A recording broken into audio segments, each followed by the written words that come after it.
Well, the Kraken did lose. Again. But it finally happened.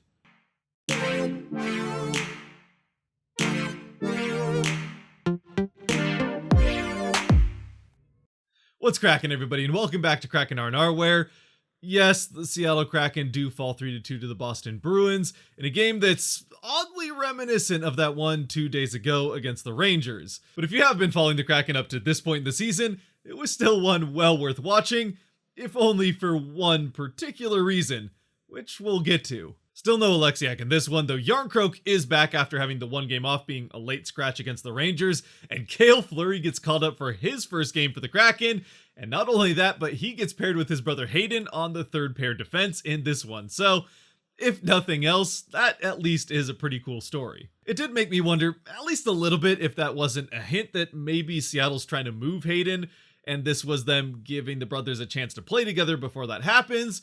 But at least for now, we'll just have fun with the fact that two brothers are getting to play together, and not only that, but on the same pair defense for Seattle. And finally, also back for the Kraken in this one, and in net for them, is Chris Driedger as he gets the first start of the back-to-back, with Grubauer pretty much guaranteed to play tomorrow against the Islanders. Which, real quick, while we're on the subject of that game, I will be doing a watch-along stream for that one tomorrow, so if you want to come hang out, feel free to do that. I'll be starting the stream a little bit before game time, so sometime a little bit before 4 p.m. Pacific, and hopefully we'll get to see a Kraken win here in the last game before the All-Star break.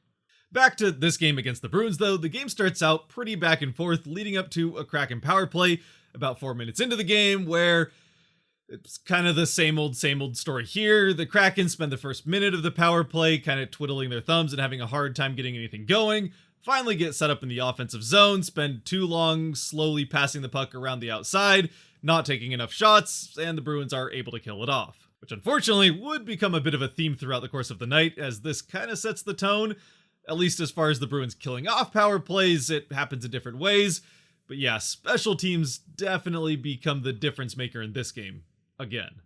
This first failed power play for the Kraken is followed up pretty quickly by a couple of nice sprawling saves by Driedger, as he has to work hard to prevent the Bruins from getting on the board quickly after the failed power play.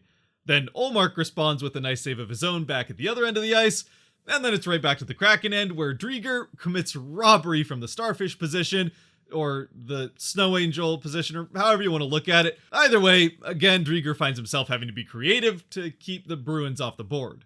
A little later, the Kraken get a second power play, though this one is even worse than the first one, with the best chance on it coming for the Bruins. And to be perfectly honest, if it wasn't for the power play clock, or an ability to count the number of skaters on the ice, there would have been no way of even knowing the Kraken were on the power play, as, yeah, the Bruins pretty much make 4 guys look like 5. And so, as we close in on the end of a first period that has now already seen 2 failed Kraken power plays, a 2-on-1 chance for McCann and Eberle ends up getting shut down just before it reaches the net, and then a breakaway for Johansson, his shot misses, and we do get to the end of the first period with the game still scoreless.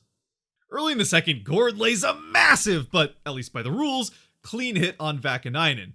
It is to Vakanainen's back as they're going into the boards, but Gord uses his shoulder, not his stick, and doesn't hit Vakanainen's head. Plus, Vakanainen sees it coming as they're going to the boards, so like it was on the ice, no call probably is the right call here.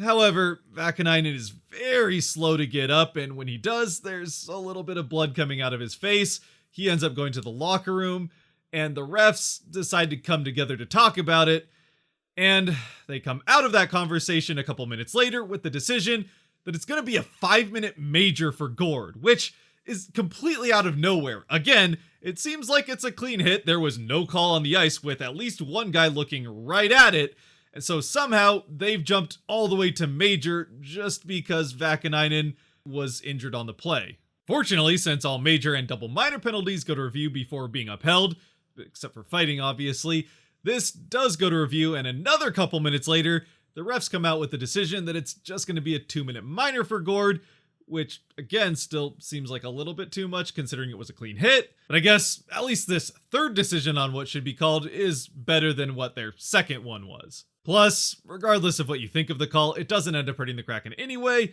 as they are able to kill off this Boston power play pretty well, thanks in part to a couple big saves by Drieger, and actually a save by Allmark in the middle there too, on a shorthanded chance from Donskoi. Of course, again, it's Donskoi, so obviously he was going to make the save, but still a shorthanded chance nonetheless.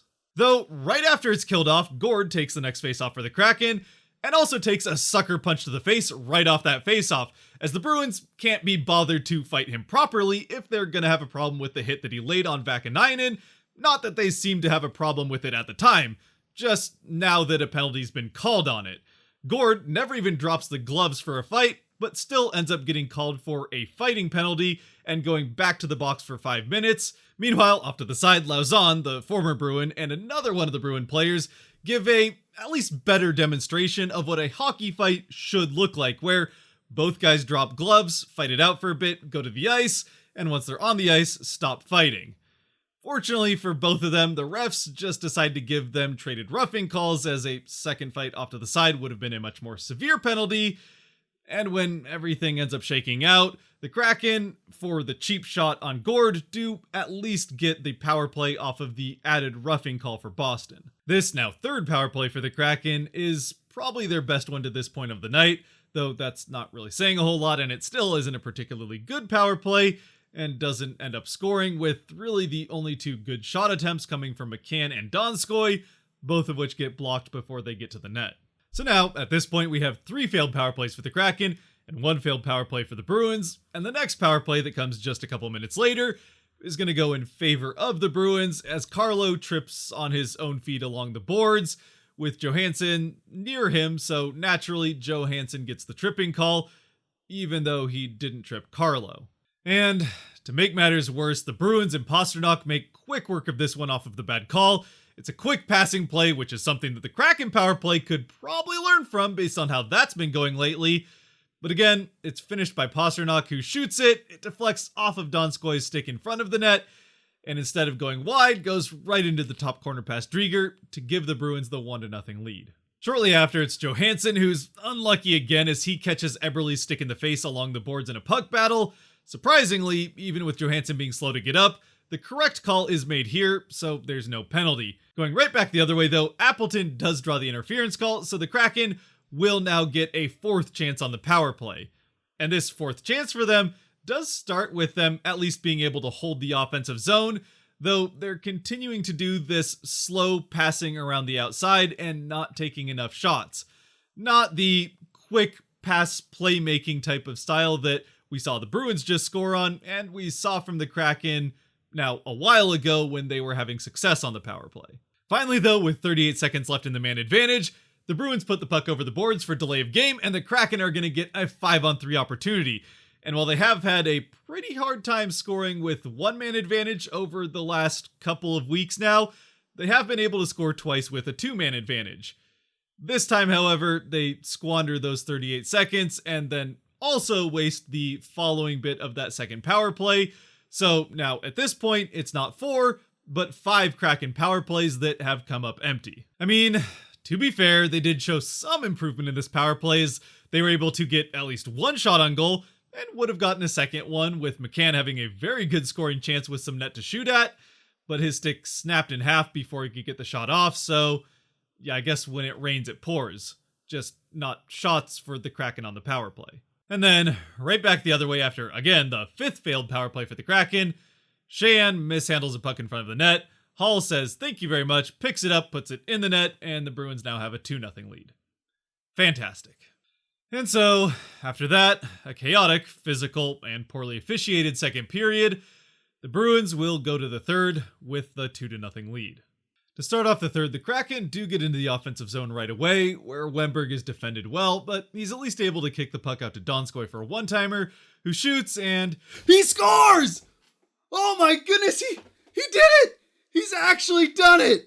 On this February 1st of 2022, after 113 days, 44 games, 703 minutes on ice, 55 shots, and getting robbed more times than the sanity of a Leaf fan expecting their team to make it past the first round, Joonas Donskoi has scored his first goal for the Seattle Kraken. And not only does he score his first goal, but he scores it at a meaningful time for the Kraken, less than a minute into the third period, where they needed 2 to catch the Bruins. And now, with that first goal so early on, it's seeming pretty possible that this comeback could actually happen. And we might not even have to wait that long for it to happen, because right off the next faceoff, the Kraken are back in the offensive zone. It's Järnkrok in the slot getting a feed from behind the net. His shot is saved by Ullmark, who comes up with a big save to prevent the Kraken from closing that 2-0 gap within the first minute and a half. But the Kraken right back in the offensive zone again. This time it's Blackwell with a grade A scoring chance. Once again saved by Ullmark, as he comes up with now 2 big saves to prevent the 2-goal comeback within the first couple minutes. A couple minutes later, Marchand gets caught taking a cheap shot on Appleton, which gets him put in timeout. He complains about it on his way to the box, which he's just as much known for as the cheap shots and general rat-like behavior that got him put in the box in the first place, but nothing he says is going to prevent the Kraken from getting their 6th power play. And this power play for the Kraken is a pretty decent one, and if it was just by itself, I wouldn't think too much of it, as they're able to hold the offensive zone for the vast majority of it, and even get a few shots off on goal. However, since it does end up getting killed off, which now makes the Kraken 0 for 6 on the night on the power play, it's just another piece of a very, very ugly special teams puzzle at this point in the game. And really for the Kraken, much more than just this game, as now over their last 8, they're just 2 for 31 on the power play, and both of those 2 came with a 2-man advantage. The first being a 5-on-3 when they had 2 minutes of 5-on-3 against Nashville, and the second being last game when they pulled the goaltender for the 6-on-4 at the end of the game against the Rangers. So yeah, to say this has been a bad stretch for the Kraken power play is probably even being a bit kind. Like, Mr. Rogers levels of kind. Honestly, I think you can make a pretty good argument, and I might even agree with you if you said that this was the worst stretch the Kraken power play has had all season long. And they've had some pretty bad ones. But at least to help take the sting off of how abysmally bad the Kraken power play has been, weirdly, after the power play comes to an end, the team has been pretty good. And that just continues here, where even though the power play doesn't succeed, they are at least able to hold the offensive zone. And pretty quickly after it ends, Larson takes a shot which ping-pongs off of Appleton and at least one Bruin defender in front of the net, and into the back of the net past Ullmark to give the Kraken the goal and tie the game up at 2, as Seattle completes the 2-goal comeback in the third period. And for a team who, like their man of the night in Donskoi, has just not had a lot of pucks bounce their way over the course of the season, this one, well, they definitely get some puck luck here to have that one find the net.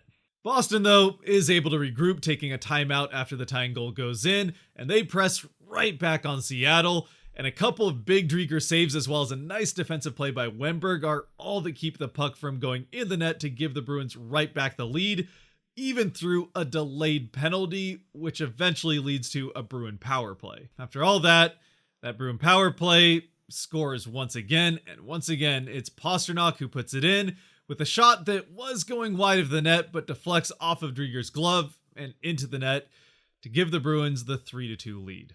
It's a tough break for Drieger, who otherwise I thought was fantastic in this game tonight, as well as a tough break for the team as a whole, who battled back hard in this third period to come back from that 2-0 deficit and tie the game. They are able to press back late as Drieger gets pulled with 2.5 minutes left. McCann gets one very good chance in the final minute, but misses the net wide with a good amount of net to shoot at. And the Bruins survive the late push by the Kraken to hold on to win this one in regulation 3-2. So, yeah, it's a second pretty frustrating loss in a row for the Kraken, especially considering how many chances they had on the power play in this game. Outside of that power play futility, though, I think the main takeaway for me from this game is going to be that first goal from Donskoi. I think with this season going the way it has gone for the Kraken, every now and then it's good to take some pride and joy in the little things, which this Donskoi goal definitely gives us a chance to do. As we've said a number of times, and I think everyone's come to accept, this Kraken season isn't going the way that any of us hoped or maybe even expected it to go. But at the very least, it still is NHL hockey in the city of Seattle, so we can all enjoy that. And again, having these fun things like Donskoi breaking his goalless streak is a chance to take a step back from the Kraken record as a whole and just enjoy this team game to game. Plus, the Kraken do have one more chance to get a win before the All-Star break, and bounce back quickly with a win tomorrow against a struggling Islanders team. Otherwise, feel free to let me know in the comment section whether you're feeling happy about the Donskoi goal or just frustrated with how these games are going for the Kraken, or maybe a little bit of both. Otherwise, if you made it to this point, thank you very much for watching. If you did like or enjoy this video, there are buttons for that kind of stuff down below that help support the channel. And until tomorrow and the Islanders, stay safe out there, be good to each other, and go Kraken.